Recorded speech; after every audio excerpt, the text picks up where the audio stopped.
So in this past decade, I failed a lot.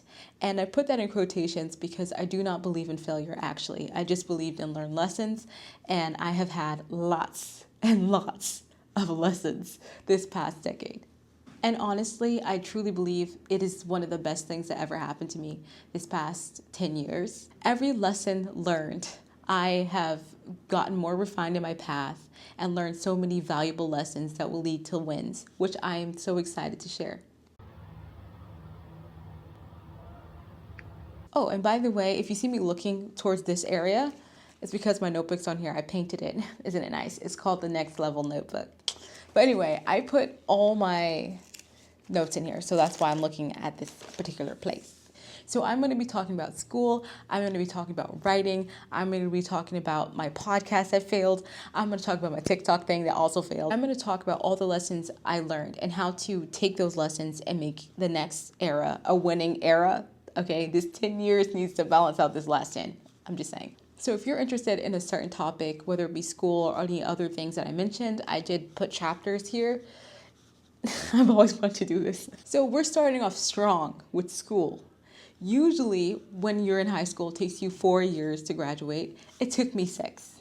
I had a lot of things going on. I moved to a different country. I was dealing with a lot of changes and adaptations. Adapting. There was also a lot of things that were going on, and I was doing it by myself. I was homeschooled, not self-taught, but I was homeschooled. I did it all by myself. I didn't have teachers. I was in an independent study program, so I had to teach myself everything. And it just ended up taking longer. And there were several different lessons that I learned from this failure, okay? And it wasn't really a failure, as I said before. It's just learned lessons. The first thing that I've learned from graduating late from school has been being okay with my pace. So when I saw that I might take more than 4 years to graduate high school, I tried to cram everything in. I tried to stay up for 10 hours a day, trying to get all the assignments that the school would give me done. At the same time, I would see people that would have maybe graduated early, or they would graduate on time. And then I was still in high school, even though I had no classmates or teachers, but I would see like other people that were in high schools or different programs, and they get into their dream school and stuff like that, and stuff that I wanted. And I would feel like really bummed out and try to rush. But one thing that I really learned is that my pace is perfect for me. It's fine. As long as I'm making progress, as long as I'm trying my best, it's completely fine. So now I'm not really worried about the whole, like, it being a race. I'm trying to be present, because one of the roughest things, because one of the things I had to learn also during that time is that I don't remember much of my high school years because I was rushing the whole time. I wasn't present. I was just trying to go as fast as I could, and I really wish that I would have been more present. So I make sure that I'm present now. That's the first lesson. The second lesson is resilience and actually going after what you want. I really wanted to go to college. That was my dream. It was my dream to go to like a really prestigious school. I don't know what happened or what made me do it. I don't know if it was like Zoe 101 or whatever show I was watching, but I was obsessed with colleges. Maybe it's because of the YouTube videos I was watching too. I was watching a lot of like university YouTubers, and I really just wanted to go to school. I wanted to be present in a school. I didn't want this homeschooling online thing. I wanted to go to school. And because of that, I was just willing, no matter what I was feeling inside, I just needed to go forward. And that was a second lesson that I learned from the failure of not graduating school on time. So now when I'm doing something, I'm not really worrying about the pace. I'm not really worrying about rushing off to anywhere or trying to rush to a goal. It's really about the journey. And I know that's really cheesy sounding, but it's true. It's about the journey. It's about experiencing it all. Because like I said before, when I was in this space of rushing these 6 years of high school, I don't remember any of it, and I really wish I did. So now I really understand taking my pace and being present, and that's something that I bring with me today. So this failure gave me a lot of lessons. And the next one, so we are done with the school bit. Okay, by the way, I'm in college. Okay, I'm not in high school anymore. Just want to put that out there. Anyway, so the second thing is writing. I failed so much with writing. We're going to start with fiction. We have subsections in writing because my goodness, we're going to talk about fiction writing first. So I failed in fiction. I failed big time. So I have been writing fiction stories since I was 14. And I started writing online, and it was my dream to be a published author. So I kept on writing. I kept on making like accounts, different places like fanfiction.net, everything, like every single writing platform there is, I probably wrote for. And I made so many different novels. I was so excited about it. I was so immersive, like immersed in my work. And there was a point when I was like 19-ish. Okay, I was 19, 20. And somebody, a company, a really high company, right, reached out to me and said that they wanted to give me not one book deal, but two, for two of the books that I wrote. And I was so happy. I was so happy about it. But all of a sudden, this anxiety came over me. And I got to the point where I just needed to sign the document, and I couldn't do it. I couldn't do it. I completely self-sabotaged. I deleted all my books. I don't have any of them. I deleted my accounts. I deleted everything. And I just, gave in to anxiety, and I didn't do it. And honestly, I don't view that as a failure, because for some reason and I also agree, those books were kind of like, honestly, not that good. It was a good book, but I wouldn't have wanted those books to be my debut into the author space. So that happened. That didn't work out. That was a failure. And then for my second thing, I was a blogger. Another thing that I've always loved was blogging. I absolutely love blogging. And I made several different websites, several different things. I quit all of them. Every single one of them I quit because I thought I wasn't good enough. I thought nobody was reading. I wasn't getting what I wanted instantly. So I would just quit. I quit all of those. I even invested in a WordPress, whatever. I was blogging before Wix was a thing. Okay, I was on Blogger. I tried to make my own HTML blogging website. I was on Wix when it first came out. Okay, this is not sponsored, but I was the OG blogger. I was obsessed with it. I was reading everyone. I didn't have a Tumblr though, but I was obsessed with blogging. Quit every single one of them because of self-doubt and all these sorts of things. Third thing was Medium. Now this was recent. This was actually recent. Like a year ago, I started a Medium account because I was watching another YouTuber and he was doing Medium, and I was like, okay, that's cool. And I started it. And I was completely, actually, let me do something. Let me pull up, because it's still there, but I'm going to bring up, because I wrote down my feelings. Like, I was not playing around. I was very melodramatic. I kind of went into my emo phase again. Anyway, I'm still in. My heart is still black. Anyway. So let me pull it up. Okay, so I just found the article I was looking for. It's called, I Know You've Been Trying for a While, but Don't Give Up. And this was published on Medium under my name, Baina Shah, if you want to check it out. I'll leave a link in the description box below. Oh my gosh. I'm such a YouTuber. Anyway, so it's a really long article. So I'm just going to write what I said right now, just like one paragraph so you can get a feeling of how I was feeling. I said, right now, I'm sitting in my room after years of trying to make something of myself. I keep pushing and trying everything I can to be the ideal version of myself, to obtain that dream life of being educated and bringing something to the world's table that might be of use, to have that dream family and to just live. I fought with hot tears until the frown on my face twisted into laughter. Was this all some cruel joke? Was I really meant to be denied my dream life? Why am I getting blocked all the time? In my lowest moments, I wondered if I should just give up trying, give up fighting, give up everything. I wasn't getting anywhere anyway. Then I thought that would be really anticlimactic. So that was pretty much my feelings. Just the proof is in the pudding. So what did I learn from all these failures with writing? Well, after all this, after quitting everything, guess who's writing? Me. Resilience from the last lesson. So what did I learn from this struggle of trying to write? Well, the first thing I learned, notes. So what did I learn from the struggle of not being able to write? Wanting to put my stuff out there, but feeling self-doubt in my work, in myself, my identity, everything. I was just so anxious. So how did I get over that? So the first thing that I've learned from this experience with writing that I had is emotions are not everything. Back then, in this time, especially that time when I was writing those two books I was talking about, I thought that my emotions were fact. I thought that my emotions were the absolute truth. The way that I was feeling was the actual reality, which is not true. What I was feeling was I'm not good enough. And because I'm not good enough, what I'm putting out is not good enough.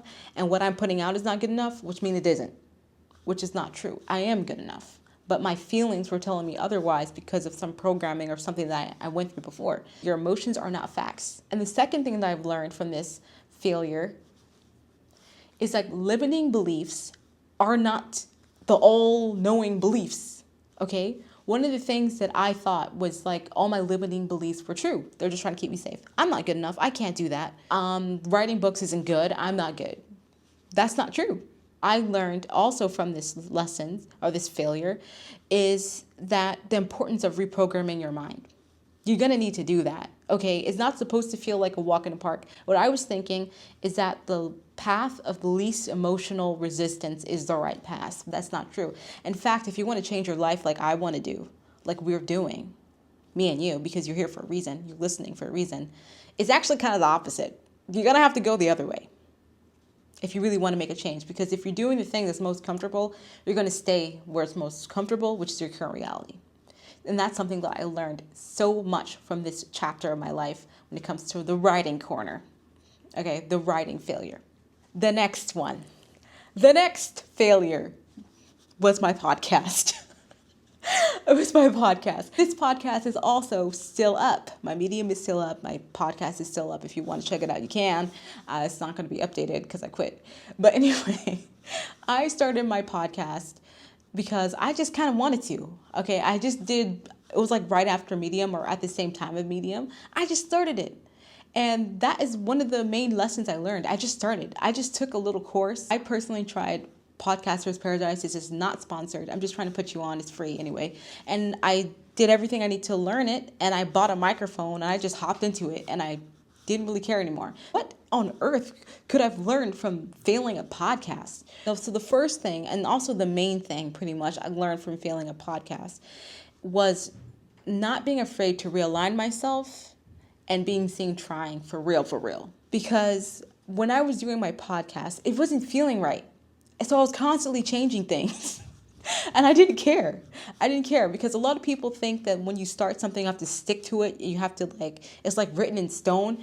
Nah, my podcast was written in Jello. My podcast was written in Jello. I didn't really care. I'll change anything. And I wasn't afraid of changing anything. So for example, the first half life of my podcast, I did it for a year. Okay.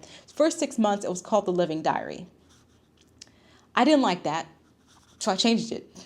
I was okay with pivoting. I was okay with changing my mind. And I said, you know what? I want to call this the And We Continued podcast. I like that better. And I kind of changed the format. I had a guest on. Wow, right? Very fancy. And then at the end of the year, I failed because I actually didn't like it. I didn't quit my podcast because I thought it wasn't good enough. I didn't quit my podcast because I thought I had to be perfect. I didn't quit it for any of those reasons. It was simply because I wanted to change my mind and I wasn't aligned with me anymore. That was a huge plus. I wasn't afraid to be imperfect. And that's what I learned. It's okay to be imperfect. It's okay not to know everything. I didn't know what I was doing. I didn't know how to promote this thing. I didn't know how to market. I still kind of don't know how to market. But I was able to put myself out there anyway. Check the notes to see if I missed anything.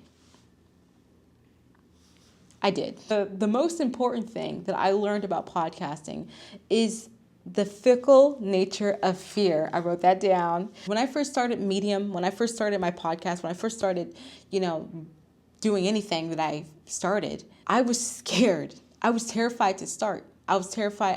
I'm terrified to start this YouTube channel too. When I first clicked this, when I bought this camera, when I, pressed record, I was scared. But the thing that this podcast taught me was that the cure to fear is action.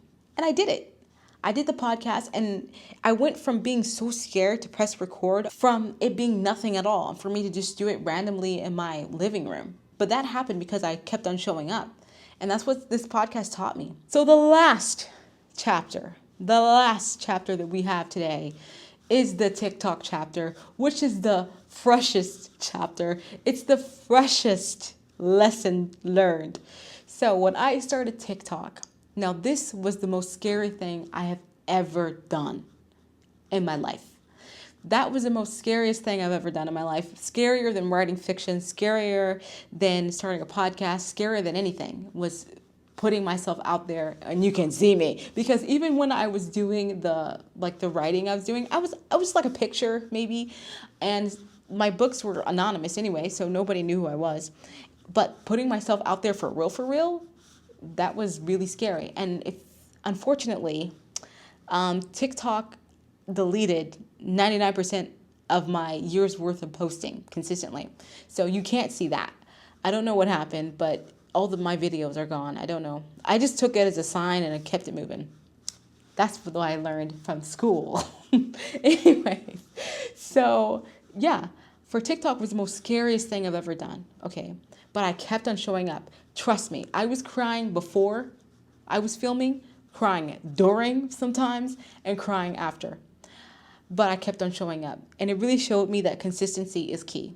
And I'm not talking about TikTok growth. I'm talking about personal growth. Consistency is key. Trusting yourself. The second thing that I learned off of TikTok is trusting yourself, believing in yourself, and not caring what other people think. Because when I started TikTok, I got a lot of side eyes, a lot of hurtful comments. But I kept on doing it because it's something that I wanted to do. So because of the lessons I learned, again, from the previous chapters, I learned to believe in myself. I learned to really solidify that I'm a good person and I want to do great things and I want to put great things out there and in my dreams and what I want to do for myself. And because of that foundation of the previous chapters, now at first it kind of agitated me when people were saying, why are you doing this? Like, that's so weird, blah, blah, blah. And people not really getting it. Instead of letting that pierce me in the heart and make me stop like I would have done before, I just said, those people are just not aligned with me. And kept it pushing. I really stopped caring about what other people thought of me and started believing what I thought of me. And that was the power of TikTok.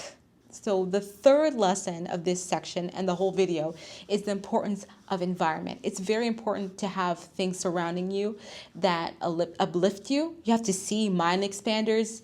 What do I mean by mind expanders? I mean things, people, ideas, quotes, content that make you feel like what you want is normal and what you want is attainable and what you want is good and in a positive light. Okay. If you want to be a YouTuber or if you want to be a TikToker, if you want to do anything and you're constantly just watching things and watching people that are constantly making fun of those people, you're probably not setting yourself up right. And that's not good. You have the choice to consume what you want to consume. So make sure that your digital environment is good. Make sure that you're constantly doing things to reprogram your mind and for the life that you want. Maybe join Discord groups, join Facebook groups, local groups, any kind of communities that is geared into what you're trying to do and is positive, uplifting, and supportive. That is important because not everyone is going to get it, but you can also find people that do. That's a bar. So we had a failing era. I really don't like calling it failing because it really isn't.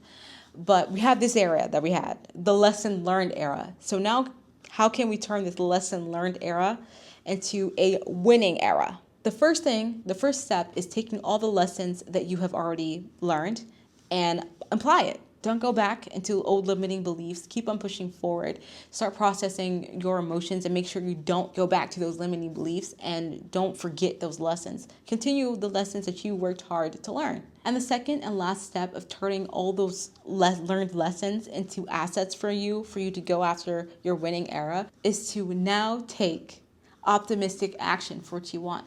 Keep on hoping, keep on dreaming, keep on ditching perfectionism. Do you know how many times I stuttered? I edited it out, but I stuttered so many times. I tripped over my words so many times in this video.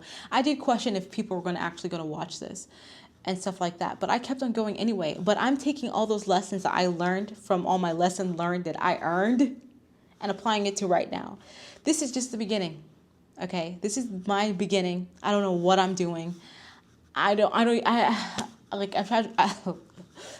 know what I'm doing here. I don't know how to market it. I don't know how to do anything, okay, when it comes to these things. Let's make this our wrapping up chapter, okay? What am I doing right now when I'm starting this YouTube video, okay? What am I doing? I'm taking all my lessons learned. I'm being resilient. I'm showing up. Yeah, I kind of failed other thing I tried to do before, but I'm going to show up for myself. Second thing, I'm okay with my pace. I'm really not that concerned with how fast I grow. I want to grow fast, and that's an okay thing to strive for, but I'm okay with my pace. Third lesson we got from the school chapter is I'm allowing myself to trust the process. Yes, and then from the writing chapter, number one, I know that my emotions are not everything. Okay, I might feel a bit strange. I might feel like, what am I doing? Blah, blah, blah. Oh my God, limiting beliefs. I'm not going to listen to those things. I want to do this. So I'm going to do it. Okay, so that's the first lesson from that chapter. Second one was limiting beliefs are not all the end all be all. Yeah, I might have the limiting beliefs like people are not going to listen if I talk too much or something like that.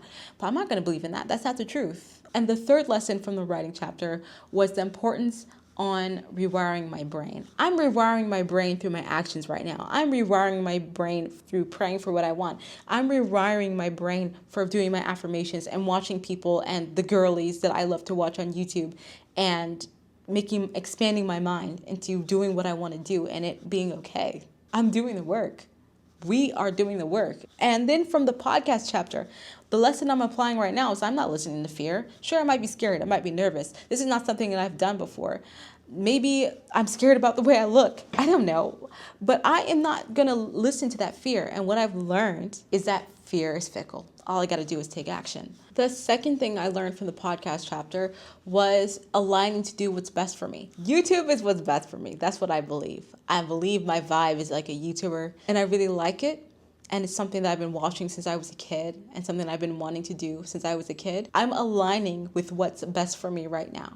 I learned my lesson. Then from the TikTok chapter, I learned that my environment is key and my showing up for myself is key. And what am I doing right now? Both of those things. And this is how you can take your failures, learned lessons, and make these assets for this next stage of your life. That being said, I just want to share what I'm doing now. Right now, I'm doing this YouTube channel. I have a Substack. I'm writing. Shocker! After all that.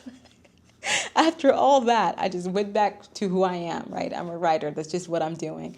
So I started my Substack, which is andwecontinue.substack.com. If you want to check it out, I'll link it down below. Okay, also, I'm applying for colleges right now. I finished my 2 years of community college, and now I'm applying for transfer, one of which is my dream school. And I will be doing a college reaction, hopefully, God willing, on here. It'll be posted on here, guys. I'm really nervous. I really hope I get into my dream school. Inshallah, that happens. The third thing I'm doing is writing a book. I'm writing a fiction novel. It's my first time doing sci-fi, and it's giving cyberpunk x solar punk vibes. I really love it, and I'm writing that as we speak. Anyway, I'm reading this paper because I tore it off my notebook. I told myself I was going to say some things. I made a really inspirational outro that I shall read right now. My handwriting is actually really bad. Is that I don't know. We're going to try. Stick with me. You made it this far. Oh. I think I understand. I'm using my lessons to guide me on this journey. I don't know what will unfold, but I'm going to document it. I'm going with all of you. If you are here, you want to be living your best life too. I wrote so messy. And let's build this safe space together. Because honestly, I don't know what videos I'm going to make. Okay, I'm just winging it. Okay, that's what I learned from my podcast. You just wing it. The whole theme of this channel is to just live your best life and document it. I'm a huge, like I said, I'm a blogger. And now I'm a vlogger. I should put that on a t-shirt. So build this safe space together. Welcome to Little Mint Bayana. I want this channel to be a safe space for everyone to chill and nice, and a place to be authentic and feel safe. And just to have a good time, because I really believe in having a good time. I really believe that's what life is. Life is about having a good time. So let's have a good time together. Let's have a good time together. Let's chase after our dreams. Yay! I see you guys next time. This is my first ever YouTube video. I hope the vibes are immaculate. And yeah, little meant Bayana.